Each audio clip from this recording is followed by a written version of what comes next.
semuanya, perkenalkan nama saya Clara Natalia Rismauli dengan NIM 1121-10309. Pada kesempatan kali ini, saya akan membahas tentang manajemen konflik. Apa itu manajemen konflik? Manajemen konflik ialah proses yang digunakan untuk mengatasi dan mengelola konflik yang terjadi di dalam suatu organisasi. Hal ini melibatkan seperti identifikasi, analisis, dan penyelesaian perbedaan pendapat atau kepentingan antara suatu individu dan kelompok untuk mencapai solusi yang menguntungkan. Manajemen konflik ini memiliki tujuan, yaitu untuk mencegah dampak negatif yang terjadi di dalam suatu konflik, seperti stres, serta dapat meningkatkan suatu produktivitas dan hubungan yang baik antar anggota tim. Kemudian di sini ada tahapan dalam manajemen konflik. Ada 3, yaitu pencegahan konflik, penyelesaian konflik, dan pengelolaan konflik. Pencegahan konflik berarti mengidentifikasi potensi sumber konflik sebelum terjadi dengan cara menggunakan komunikasi terbuka. Yang kedua ada penyelesaian konflik, yang berarti mengelola situasi ketika konflik sudah terjadi dengan cara mendengarkan semua pihak dan mencari solusi yang dapat diterima secara bersama.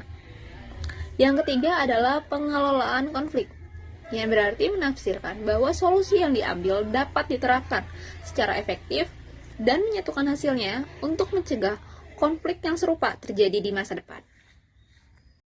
Selanjutnya di sini ada strategi penyelesaian konflik. Terbagi menjadi 3. Ada win-win solution, kompromi, dan dominasi. Win-win solution ialah mencari solusi yang menguntungkan semua pihak, sehingga semua merasa puas. Yang kedua ada kompromi. Kedua belah pihak saling memberikan sedikit keinginan mereka untuk mencapai suatu kesepakatan tersebut. Dan yang terakhir ada dominasi. Ialah salah satu pihak mendapatkan apa yang diinginkan, tetapi bisa menimbulkan ketidakpuasan pada pihak lain. Di sini saya akan menjelaskan sedikit contoh dalam manajemen konflik. Ya, di sini seperti kasus di tempat kerja ya. Ketika 2 departemen dalam sebuah perusahaan berselisih mengenai alokasi anggaran. Departemen A merasa bahwa mereka membutuhkan lebih banyak dana untuk proyek mereka.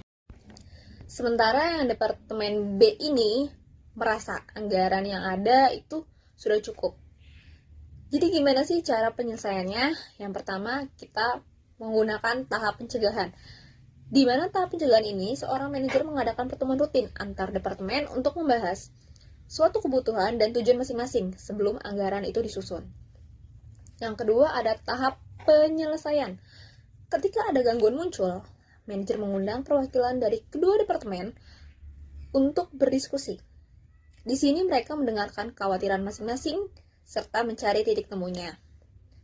Lalu ada tahap yang terakhir, yaitu pengelolaan. Setelah mencapai kesepakatan bersama, manajer memonitor penerapan anggaran dan melakukan evaluasi secara berkala untuk memastikan kedua departemen puas dengan hasilnya. Jadi dari sekian materi yang sudah saya paparkan, kesimpulannya ialah manajemen konflik adalah keterampilan penting dalam suatu organisasi yang membantu menjaga hubungan baik antar individu dan meningkatkan produktivitas. Dengan menerapkan strategi yang tepat, konflik dapat dikelola secara konstruktif, menghasilkan solusi yang bermanfaat bagi semua pihak yang terlibat. Sekian pemaparan materi saya pada kesempatan kali ini, kurang lebihnya mohon maaf. Terima kasih.